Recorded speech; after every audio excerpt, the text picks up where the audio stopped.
आज की इस वीडियो में हम लोग करने वाले हैं 12th क्लास पॉलिटिकल साइंस का चैप्टर नंबर 8 एनवायरनमेंट। इस चैप्टर को मैं आपको बहुत ही अच्छे से एक्सप्लेन करने वाली हूँ, तो पूरी वीडियो ज़रूर देखना। तो चलिए फिर बिना किसी देरी के वीडियो शुरू करते हैं। तो आपको इस चैप्टर के नाम से बहुत ज़्यादा कन्फ्यूज़न हो रही होगी कि इस चैप्टर का नाम तो एनवायरनमेंट है, तो ये पॉलिटिकल साइंस में क्या कर रहा है। तो मैं आपकी ये कन्फ्यूज़न दूर कर दूं और आपको बता दूं कि ये पॉलिटिकल साइंस में क्या कर रहा है। तो देखो, जो एनवायरनमेंट होता है ना, वो किसी एक कंट्री को अफेक्ट नहीं करता, वो पूरे के पूरे वर्ल्ड को अफेक्ट करता है। अब मान लो कि इंडिया के अंदर पोल्यूशन है, तो ऐसा नहीं है ना वो कि इंडिया का जो पोल्यूशन है वो भूटान के अंदर नहीं जाएगा, तो वो तो कहीं भी जा सकता है, वो तो क्या है पूरे वर्ल्ड के अंदर ही फैलेगा। तो जो एक कंट्री ने पोल्यूशन किया वो क्या है पूरे वर्ल्ड को उठाना पड़ेगा, और इसी तरह से हर एक कंट्री क्या पोल्यूशन करती है और वो पूरे वर्ल्ड को उसका जो नुकसान है वो उठाना पड़ता है। तो इस वजह से ये क्या है पॉलिटिकल मुद्दा बन जाता है और लोग लड़ते रहते हैं कि ये कंट्री ज़्यादा पोल्यूशन फैला रही है, वो कंट्री ज़्यादा पोल्यूशन फैला रही है। तो इस चीज़ को कंट्रोल करने के लिए क्या है बहुत सारी जो मीटिंग्स है वो होती हैं। तो इस वजह से ये क्या है पॉलिटिकल साइंस में है। और ये प्रॉब्लम्स आज से नहीं है, ये प्रॉब्लम क्या है 1960s से है। और इन्वायरमेंट को बचाने के लिए बहुत सारे जो मूवमेंट्स है वो भी लॉन्च किए गए। तो ये था आपका इंट्रोडक्शन। अब हम बढ़ते हैं हमारे चैप्टर की ओर। तो हमारा पहला टॉपिक है environmental concerns in global politics, यानी कि जो वर्ल्ड पॉलिटिक्स है उसके अंदर जो इन्वायरमेंट से रिलेटेड क्या क्या चिंताएं हैं वो हम देखते हैं। तो यहाँ पर कई ऐसे इन्वायरमेंटल इश्यूज है जिन पे क्या है कंसर्न जताई जा सकती है, वो हम एक एक करके देखते हैं। तो पहले पॉइंट में बता रखा है कि जो कल्टिवेबल लैंड है, यानी कि ऐसी धरती जिसपे एग्रीकल्चर किया जाता है, वो क्या है कम होती जा रही है। और जो बची हुई एग्रीकल्चरल लैंड है उसकी जो फर्टिलिटी है वो भी खत्म होती जा रही है। दूसरे पॉइंट में बता रखा है कि लगभग 664 मिलियन लोगों के पास क्या है डेवलपिंग कंट्रीज में सेफ वाटर नहीं है पीने के लिए। और जो ह्यूमन डेवलपमेंट की रिपोर्ट है 2016 की, वो ये बताती है कि 2.4 बिलियन लोगों के पास क्या है सैनिटेशन ही नहीं है, यानी कि क्लीन प्लेसेस नहीं है।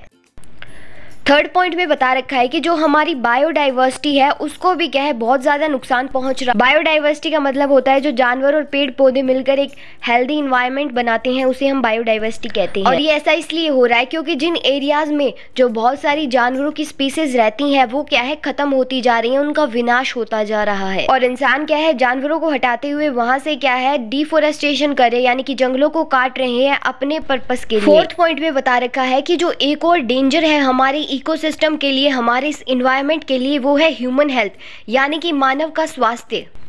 और ह्यूमन हेल्थ को खतरा इसीलिए है क्योंकि जो ओजोन लेयर है उसमें क्या है होल होते जा रहा है, धीरे धीरे उसकी अमाउंट कम होती जा रही है। ओजोन लेयर कम होगी तो हमारे यहाँ पे क्या है सीधी यूवी रेज आएंगी और उससे ह्यूमन हेल्थ को बहुत ज्यादा खतरा है। और जितने भी कोस्टल एरियाज है उनका जो पानी है वो बहुत ही ज्यादा क्या है गंदा होते जा रहा है, पोल्यूट होते जा रहा है। तो जो इकोनॉमिक ग्रोथ के इन्वायरमेंटल रिजल्ट है उन्होंने तेजी से क्या है अपना पॉलिटिकल कैरेक्टर ले लिया है 1960s से। तो अब आप लोग सोच रहे होंगे कि इन्वायरमेंट का इकोनॉमिक ग्रोथ से क्या रिलेशन है, तो मैं आपको बता दूं कि इसका सीधा सीधा कनेक्शन है हमारी इंडस्ट्रीज से। तो देखो, हमारी जो इंडस्ट्रीज है उससे क्या है पोल्यूशन भी होता है और हमारी इनकम भी आती है, तो ये दोनों हुए ना रिलेटेड। तो आगे हम इसके बारे में बहुत डिटेल में पढ़ेंगे। तो जो इंटरनेशनल एजेंसीज है, यूनाइटेड नेशन एनवायरनमेंट प्रोग्राम की तरह उसने क्या है इंटरनेशनल कॉन्फ्रेंस की है ताकि जो इन्वायरमेंट इश्यूज है उन पे काबू पाया जा सके। तो पूरे वर्ल्ड में इन्वायरमेंट इशू से रिलेटेड चर्चा करने के लिए क्या है बहुत सारी मीटिंग्स होती है और उस पे काबू पाने के लिए भी की जाती है। तो उनमें से कुछ मीटिंग्स के बारे में हम इस चैप्टर में पढ़ने वाले हैं। तो जो क्लब ऑफ रोम है ना, वो एक ग्लोबल थिंक टैंक है, यानी कि एक तरह की ऑर्गेनाइजेशन है जिसका काम क्या होता है पॉपुलेशन और इकोनॉमिक ग्रोथ है ना उनसे रिलेटेड प्रॉब्लम्स का सॉल्यूशन करना। तो ये जो क्लब ऑफ रोम है ना, इसने क्या है बुक पब्लिश की थी 1972 के अंदर जिसका नाम था लिमिट्स टू ग्रो। और इस बुक के अंदर दिखाया गया है कि कैसे जो अर्थ के रिसोर्सेज है वो तो क्या है कम होते जा रहे हैं और जो पॉपुलेशन है वो बढ़ती जा रही है, जो कि बहुत ही ज्यादा चिंता का विषय है। तो अब क्या होता है ना, इन्वायरमेंट इशू से रिलेटेड एक अर्थ समिट होती है। अर्थ समिट को हम क्या है रियो समिट भी कहते हैं, जो कि होती है रियो दे जनेरियो के अंदर। ये एक जगह है ब्राजील में, और ये समिट हुई थी जून 1992 के अंदर, जिसके अंदर क्या था जो क्लाइमेट चेंज है, बायोडाइवर्सिटी है, फॉरेस्ट्री है, इन सब पे क्या है चर्चा की गई और एक लिस्ट रेकमेंड की गई डेवलपमेंट प्रैक्टिसेस की, यानी कि किस तरह से डेवलपमेंट की जाए उसका क्या है रिकमेंडेशन हुआ। उसे हम क्या बोलते हैं, एजेंडा 21 बोलते हैं। और जो मेन एम है ना एजेंडा 21 का वो ये है सस्टेनेबिलिटी, यानी कि आज जो अपॉर्चुनिटी और जो रिसोर्सेज है वो कल को भी हो, ये मेन एम था एजेंडा 21 का। और ये जो रियो डी जेनेरियो समिट हुई थी ना उसके अंदर 170 कंट्रीज आई थी और 1000 ऑफ एनजीओज भी थे। तो अभी हमने रियो डी जेनेरियो मीटिंग के बारे में पढ़ा जो 1992 में हुई थी, लेकिन उससे 5 साल पहले एक मीटिंग हुई थी 1987 के अंदर और इसमें एक ब्रुंडलैंड रिपोर्ट आई थी जो थी आर कॉमन फ्यूचर। और इसके अंदर क्या है वार्निंग दी गई थी, एक चेतावनी दी गई थी कि ये जो ट्रेडिशनल पैटर्न है, यानी कि ये जो पुराना पैटर्न है इकोनॉमिक ग्रोथ का, वो क्या है सस्टेनेबल नहीं है लंबे समय तक। तो ये जो प्रॉब्लम थी वो आई थी इस ब्रुंडलैंड रिपोर्ट के अंदर। तो ऑब्वियस सी बात है कि जो 5 साल बाद रियो डी जेनेरियो मीटिंग हुई उसके अंदर इन प्रॉब्लम्स को नज़रअंदाज नहीं किया गया। साउथ वाली कंट्रीज़ के लिए प्रॉब्लम क्या है कि ये जो ट्रेडिशनल तरीका है इकोनॉमिक ग्रोथ का वो क्या है सस्टेनेबल नहीं है लॉन्ग टर्म के लिए साउथ वाली कंट्रीज़ के लिए। लेकिन जो नॉर्थ वाली कंट्रीज़ थी, नॉर्थ वाली कंट्रीज़ कौन थी, जो फर्स्ट वर्ल्ड की कंट्रीज़ थी, यानी कि जो डेवलप्ड कंट्रीज़ थी, उनको चिंता थी कि ओजोन डिप्लीशन की, यानी कि जो ओजोन लेयर धीरे धीरे इसमें छेद होता जा रहा है उसकी चिंता थी उनको, और जो ग्लोबल वार्मिंग बढ़ रही है उसकी भी चिंता थी नॉर्थ वाली स्टेट्स को। अब देखो यहाँ पे जो नॉर्थ वाली कंट्रीज थी वो तो क्या है डेवलप्ड कंट्रीज थी जिनके अंदर अपनी खुद की इंडस्ट्रीज पहले से ही मौजूद थी, जिन्होंने पहले से ही क्या है बहुत सारा पोल्यूशन फैला दिया था। लेकिन जो साउथ वाली कंट्रीज थी वो अपनी अभी इंडस्ट्रीज सेटअप करना चाहती थी क्योंकि वो क्या है डेवलप्ड कंट्री बनना चाहती हैं। और अब ये जो नॉर्थ वाले हैं वो उनको रोक रहे हैं क्योंकि वो कह रहे हैं कि अभी अगर तुम इंडस्ट्री सेटअप करोगे तो पोल्यूशन होगा। तो इसीलिए वो क्या है साउथ वाले चिंता में थे कि हम क्या है अपनी इकोनॉमिक डेवलपमेंट और जो इन्वायरमेंटल मैनेजमेंट है उसको बैलेंस कैसे करें। नेक्स्ट हमारा टॉपिक आता है the protection of global Commons. इसका मतलब है कि ऐसे रिसोर्सेज जो क्या है किसी एक कंट्री के या किसी एक इंडिविजुअल के नहीं है, वो पूरे के पूरे वर्ल्ड का उसके ऊपर हक है। तो ऐसे जो रिसोर्सेज हैं उनको बचाना वो क्या है हमारा the protection of global Commons. तो इस पूरे वर्ल्ड के अंदर ना कुछ ऐसे एरियाज है जहाँ पे क्या है किसी भी एक कंट्री का कोई हक नहीं है, उसके ऊपर पूरे वर्ल्ड का हक है। तो इस तरह के एरियाज के लिए जो इंटरनेशनल कम्युनिटी है उसको जरूरत है एक कॉमन गवर्नमेंट्स की, यानी कि जहाँ पर सभी कंट्रीज है उनके जो मेंबर्स है वो उस एरिया के जो सारे डिसीजन और रिस्पॉन्सिबिलिटीज है वो ले। और इसी चीज को क्या है ग्लोबल कॉमन्स कहा जाता है। और इस ग्लोबल कॉमन्स के अंदर जो एरियाज आते हैं वो है अर्थ का एटमॉस्फेयर, और जो एंटार्क्टिका कॉन्टिनेंट है उसके अंदर तो कोई नहीं रहता ना, तो वो पूरे वर्ल्ड की संपत्ति है। और जैसे कि जो ओशंस हो गए और जो सारा स्पेस है वो भी क्या है पूरे वर्ल्ड का है, किसी एक कंट्री का नहीं है। और इस प्रोटेक्शन ऑफ ग्लोबल कॉमन्स पे क्या है बहुत सारे एग्रीमेंट्स भी साइन हो चुके हैं, जैसे कि एंटार्क्टिका ट्रीटी साइन हुई थी 1959 के अंदर, और जो मॉन्ट्रियल प्रोटोकॉल है वो साइन हुआ था 1987 के अंदर, और जो एंटार्क्टिका एनवायरमेंटल प्रोटोकॉल है वो साइन हुआ था 1991 के अंदर। तो जो हमारा स्पेस है वो क्या है ग्लोबल कॉमन्स है, यानी कि किसी एक देश का नहीं है पूरे वर्ल्ड का है। तो उसकी अगर हम हिस्ट्री देखें ना तो वो बताती है कि ये जो आउटर स्पेस है उसको मैनेज करने का जो एरिया है वो क्या है इन्फ्लुएंस होता है नॉर्थ और साउथ की इनइक्वालिटी से, यानी कि जो हमारा स्पेस है उसकी मैनेजमेंट में भी इनइक्वालिटी होती है। कहीं पर जो नॉर्थ है वो उसको ज़्यादा डोमिनेट करता है और साउथ जो है वो उसको डोमिनेट नहीं कर पाता। नेक्स्ट हमारा टॉपिक आता है कॉमन बट डिफरेंशिएटेड रिस्पॉन्सिबिलिटीज, यानी कि यहाँ पर जो इन्वायरमेंट इशू है उससे रिलेटेड एक डिफरेंस आ जाता है जो नॉर्थ और साउथ की कंट्रीज है उसमें। नॉर्थ में क्या है डेवलप्ड कंट्रीज आती है और साउथ में डेवलपिंग कंट्रीज आती हैं। तो जो नॉर्थ वाली कंट्रीज है ना वो चाहती है कि हर एक कंट्री है वो क्या है इक्वली रिस्पॉन्सिबल है इन्वायरमेंट को बचाने के लिए। लेकिन जो साउथ वाली कंट्रीज है ना उनका मानना है कि ये जो इकोलॉजिकल डिग्रेडेशन हुआ है, यानी कि ये जो हमारे इन्वायरमेंट को इतना ज़्यादा नुकसान पहुंचा है, ये क्या है जो इंडस्ट्रियल प्रोडक्ट है उसकी वजह से ही पहुंचा है। तो जो ज्यादातर इंडस्ट्रीज है वो हमें क्या है डेवलप्ड कंट्रीज में देखने को मिलती हैं, और जो डेवलपिंग कंट्रीज है उन्होंने तो अभी इतनी ज्यादा इंडस्ट्रीज एस्टैब्लिश की भी नहीं है। तो जो ज्यादा जो डिग्रेड किया है इन्वायरमेंट को, यानी कि ज्यादा जिसने नुकसान पहुंचाया इन्वायरमेंट को, उसी को अब उसकी भरपाई भी ज्यादा करनी चाहिए। यानी कि जो डेवलप्ड कंट्री है उसने क्या है नुकसान ज्यादा पहुंचाया है हमारे इन्वायरमेंट को, तो उसकी जिम्मेदारी भी क्या है उन डेवलप्ड कंट्रीज को ही लेनी चाहिए, ऐसा साउथ वाली कंट्रीज का।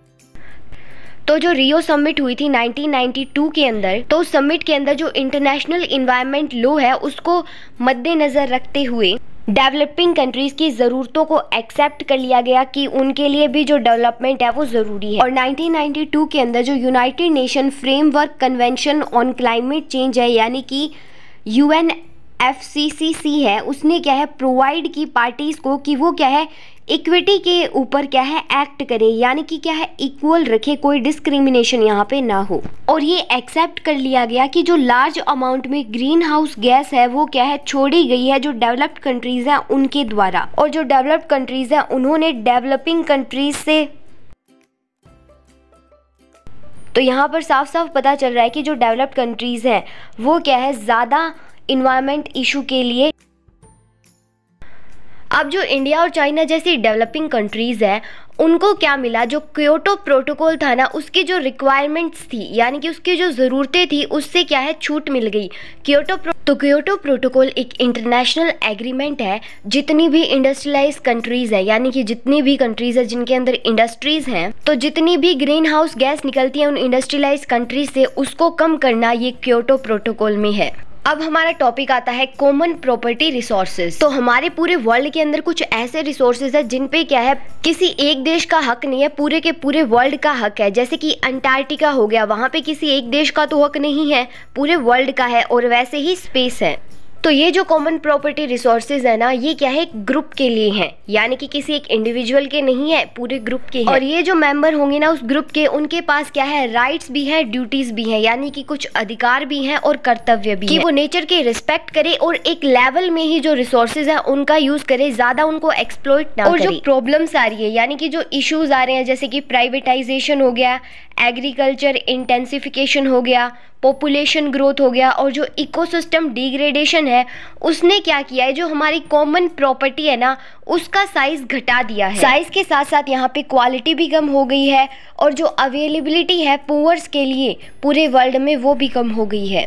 नेक्स्ट टॉपिक आता है India stand on environmental issues, यानी कि इंडिया ने जो इन्वायरमेंटल इश्यूज बढ़ते जा रहे हैं उसके ऊपर अपना क्या स्टैंड लिया है वो हम देखेंगे। तो इंडिया ने क्या है साइन कर दिया था क्योटो प्रोटोकॉल जो 1997 का था, और इंडिया ने ये साइन किया था अगस्त 2002 के अंदर। और जो डेवलपिंग कंट्रीज थी ना इंडिया और चाइना की तरह, उनको क्या है छूट दे दी गई थी जो क्योटो प्रोटोकॉल की रिक्वायरमेंट्स है यानी कि ज़रूरतें हैं उनसे। इसका मतलब है कि जो डेवलपिंग कंट्रीज है वो थोड़ी बहुत अमाउंट के अंदर जो ग्रीन हाउस गैसेज है वो छोड़ सकती है। और जो G8 मीटिंग हुई थी ना जून 2005 के अंदर, और इस मीटिंग के अंदर इंडिया ने पॉइंट आउट किया कि जो पर कैपिटा एमिशन रेट है यानी कि जो कंट्रीज गैसेज वगैरह छोड़ती हैं वो डेवलपिंग कंट्रीज का जो डेवलप्ड कंट्रीज है उनकी तुलना में बहुत ही कम है। और जो इंडिया की गवर्नमेंट है ना वो ग्लोबल एफर्ट्स कर रही है कुछ प्रोग्राम्स के थ्रू, जैसे कि एनर्जी कंजर्वेशन एक्ट हो गया 2011 का, जैसे कि इलेक्ट्रिसिटी एक्ट हो गया 2003 का, और ऐसे भी बहुत सारे एक्ट हैं। और जो 1997 के अंदर अर्थ समिट हुई थी रियो दी जेनेरियो के अंदर,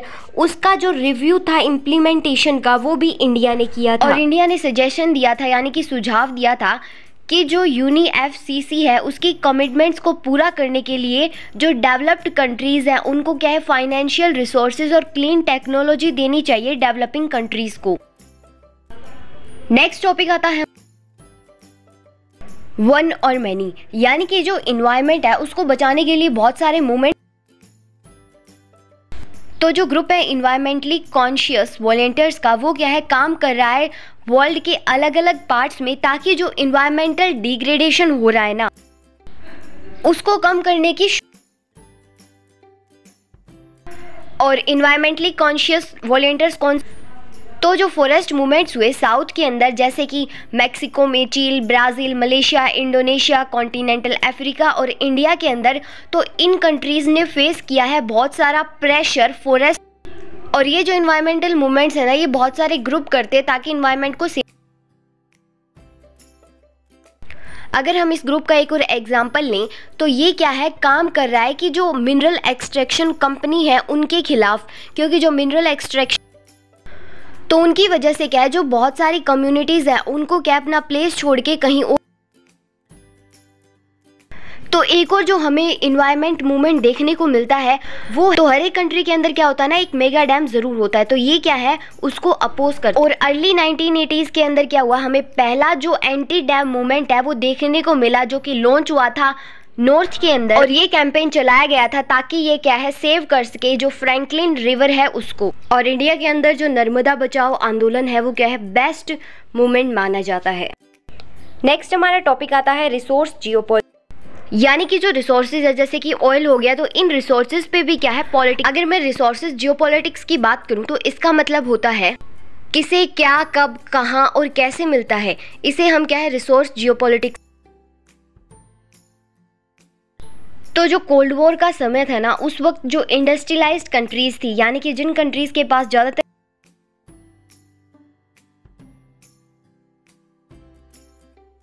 और जो ऑयल कंट्रीज है ना वो क्या है मोस्ट इम्पोर्टेंट, और जिन कंट्रीज के पास तेल से जुड़ी बहुत ज़्यादा संपत्ति होती है ना, उनको जो पॉलिटिकल स्ट्रगल्स है वो करने पड़ते हैं। तो जो वेस्ट एशिया है और स्पेशली जो गल्फ रीजन है, गल्फ रीजन वो कंट्रीज है जहाँ पे क्या है तेल, तो इनके अंदर क्या है ना ऑल ओवर पूरे वर्ल्ड का जो 30% ऑयल है वो यहाँ पर होता है। मान लो पूरे वर्ल्ड के अंदर 100% ऑयल प्रोडक्शन होता है, तो जो 30% है वो यहाँ पर। अब एक हमने क्या है ऑयल रिसोर्स पढ़ा जिसके ऊपर क्या है पॉलिटिक्स होती है। दूसरा हमारा रिसोर्स आता है, तो आज की इस 21st सेंचुरी के अंदर जो फ्रेश वाटर है उसकी क्या है कमी है, यानी कि जो साफ पानी है उसकी कमी है। और इसको लेकर जो पूरे वर्ल्ड है उसकी और बहुत सारी जो स्टडीज हैं वो दिखाती हैं कि जो कंट्रीज रिवर शेयर करती हैं, तो वो कंट्रीज क्या, तो मुझे कमेंट करके बताना कि इंडिया पाकिस्तान के साथ कौन सी रिवर शेयर करती है। नेक्स्ट टॉपिक, इंडिजिनियस लोग वो होते हैं जो आदिवासी होते हैं, जिनका अलग कल्चर होता है, अलग सोसाइटी होती है। तो यहाँ पे उन लोगों के और उनके राइट्स के बारे में बात की गई। तो जो यूनाइटेड नेशन है उसके अनुसार जो इंडिजिनियस पॉपुलेशन है वो ऐसे लोग हैं जो आज के समय में तो क्या है हमारी टेरिटरी के अंदर रहते हैं, यानी कि हमारी कंट्री के अंदर रहते हैं, और जो कि क्या है वर्ल्ड के किसी और हिस्से से आए हो और जिनकी क्या है अलग कल्चर हो, अपनी अलग कम्युनिटी हो। बेसिकली यहाँ पे ट्राइब्स की ही बात हो रही है। और जो इंडिजियस लोग हैं वो अपनी आवाज़ उठाते हैं कि जो वर्ल्ड पॉलिटिक्स है उसके अंदर उनको क्या है इक्वली ट्रीट किया जाए, जैसे कि जो और कम्युनिटीज़ हैं, मान लो जैसे हिंदू है, मुस्लिम है, उनको जैसे ट्रीट किया जाता है ना वैसे ही उनको ट्रीट किया जाए, उनके साथ डिस्क्रिमिनेशन ना हो। और जो इंडिजियस लोग हैं ना वो कुछ हिस्सों में रहते हैं, उनमें से कुछ हिस्से हैं जैसे कि सेंट्रल और साउथ अमेरिका, अफ्रीका, इंडिया और जो साउथ ईस्ट एशिया है वहाँ पर।